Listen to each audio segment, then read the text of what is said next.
Alright, hello everybody. Today I'm going to talk about my latest concept of Yodex delivery robot. I'm going to talk about what changed since the last video of the, I don't know if you can call it advertisement. Very poor one, but okay. So, this thing has simplified LiDAR sensors. I took it from my cars.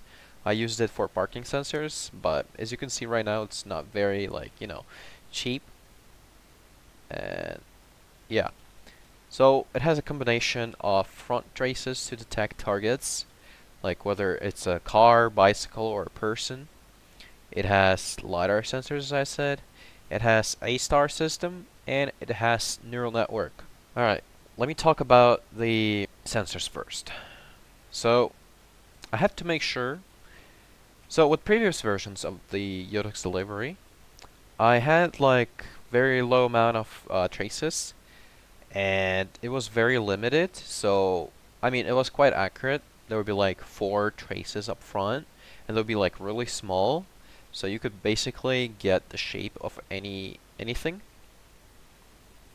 But at the same time, I couldn't see on the sides, nor there was nothing about like slope detection, as you can see here. Which is very important for 3D navigation, not only 2D navigation, for A-Star that I'm planning to implement, because right now A-Star is a 2D system, so I'm using 2D here. Yeah, so I had to make sure to implement them, but there is certain limitations to such system as, very small objects is very hard to detect on large distances. So I had to compromise. I have made sure that I'm using large trace halls, but at the same time, it comes with issue with targets that are very, very close, because trace halls, they don't really get you the distance. I think it's, well, I can implement some sort of workaround there, just, you know, just to take into account the size of the trace, and then just do some sort of math with that.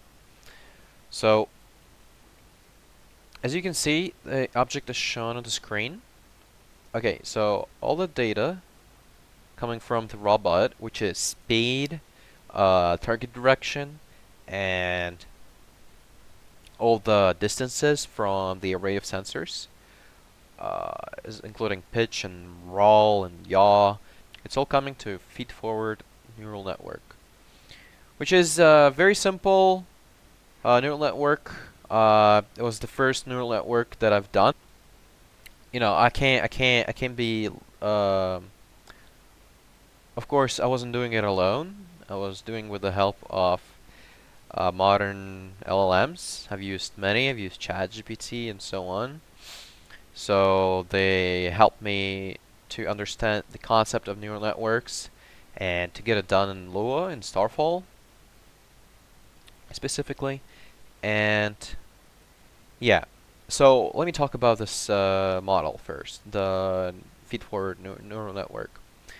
So I chose it because I really didn't know much about like neural networks, but so the current limitation of that neural network is that first of all, it's not, it doesn't have any memory. I could try to implement a sort of memory, but the input size is going to become extremely large if I'm planning to increase it to a very large extent. And I want the system to be optimized, and maybe potentially I could release it in public, and maybe, there would be like some RP servers, or I don't know, you could just use it for military purposes, where like this shit would actually work. Probably needs better design though, but it's fine. Um, yeah, and second of all, if you're familiar with recursive neural networks, they are just better for such tasks. Um, oh yeah, and the other thing I want to talk about neural networks, I'm not doing any sort of simulations as that requires quite a lot of knowledge. I'm quite new to, you know, neural networks, and I'm not really good at coding either, compared to some folks, you know. But here I am, and this system works. So yeah, I plan on changing the current model to recursive neural network, and I will probably make an update on that because there are certain cases where memory is really needed. So let me explain why I chose to use neural network, and I will show it an example. So let's pretend, right? So there's like no obstacles right now here. I'll just start it. So A star system calculated the path it needs to take. Why are you not going? Okay. And you know, if I didn't use any neural network, I would be basically, well, making it going to the target and it will work right away. But when we think of the whole city complexity, right? Like, it could be anything, just starting from obstacles, like, I don't know, cones, uh, trash cans, and people, cars, bicycles. This is where the complexity begins. So the A-star system, it's very useful for getting the navigation route, but the issue with that is that it's static information. Like if any of the inputs changes, like you know, buildings are not moving, but the objects, you know, just pedestrians and everything, they're dynamic, and you need to account for them. So,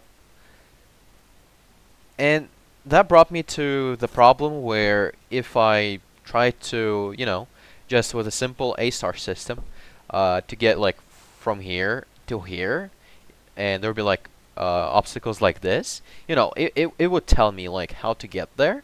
But if you just move any object and just around, the system will get stuck and will have no way around it.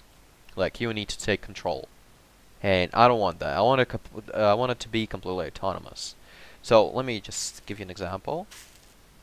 So it calculated the shortest. I don't know why it's not going, to be honest with you. I might actually know why.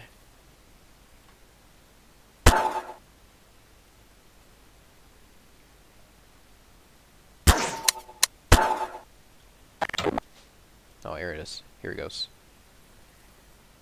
Alright, so here's the thing. Yeah. The neural network is still work in progress. It's still not doing its best. And this version is work in progress. Like the current neural network. There are better versions that navigate around better. But I've introduced a few more inputs, so the system is much more smarter. And so, as you can see, the system navigated pretty well around all these boxes. You know, and it could have done it without like any sort of neural networks behind it. But let's do this now. So, alright, so it calculated the path, and here we go. I'm gonna like place stuff, and the whole point of it is like, imagine if it's like people here. So let's see if it, like, I don't know, does anything. You see, it sometimes does like stupid mistakes here and there, but I believe it's all fixable, especially if I implement the other neural network. But just to save some time, you know, I'll help it to navigate around. Just slightly. But as you can see, it's doing its decisions in real time. So, yeah, it's getting really confused around this large box. But here it is. By the way, this thing opens. Yeah, so that's why I had to use the neural network. Let's also talk about how the system is actually getting trained. So, with the button press, I'm getting the formatted response from E2 with all the inputs that are later normalized in the training and in the running chip, if we may call it so. So The targets is, so the first thing is the way to go. So 1 equals going forward, 0.5 and below means going backwards. But always train neural network to output me 0 or 1 number. So it's more of a black and white scenario. So I do training locally on Lua54xz file. Um, don't quote me here, but I'm terrible with real life languages, you know. I could only code in Gmod only, where it's all user friendly. So I still learn how to make the whole process faster, because training takes about like 5 minutes. So the whole structure consists of two hidden layers. The first one, the second one. Um, so 27 input nodes and 2 outputs. But don't quote me here, I'm not a specialist in neither coding nor AI and machine learning. So the further improvements that can be done, as I said, is changing the neural network to a recursive one. And then I can probably, I don't know, maybe I will increase the amount of tracers coming from the robot. As you can see, there are a few like blind spots. Like, let me show it to you. And I think it's crucial to have as much info as possible. As you can see, like the blind zone is going up to here. Oh, I broke. Oh, my bad. Yeah, blind zone is going all the way here, like as you can see. So the object of this size will only get like noticed around here, which is not really good for more intelligent navigation and path decision. Uh, Second of all, I could probably think of a way to make a unsupervised neural network. So I could throw up some sort of simulation or anything, but I'm not, you know, qualified to do that yet, but I'm still learning. Um, the third thing I want to improve is the speed control and, you know, everything about it, so it's gonna become like more smoother. Maybe I'll also change to like it will. I will probably think of a way to, instead of giving me some sort of turn angle output, maybe I'll just make some sort of path vector that I will output to a basic bearing steering system. So it's going to become much more accurate. So it will give me a point in 3D space, but that's just an idea. Uh, and after that, I want to improve the UI. As you can see, like this UI is, I mean, it does its job, but it's 2D space still. Maybe I could make it 3D, but I feel like it's gonna be an overkill.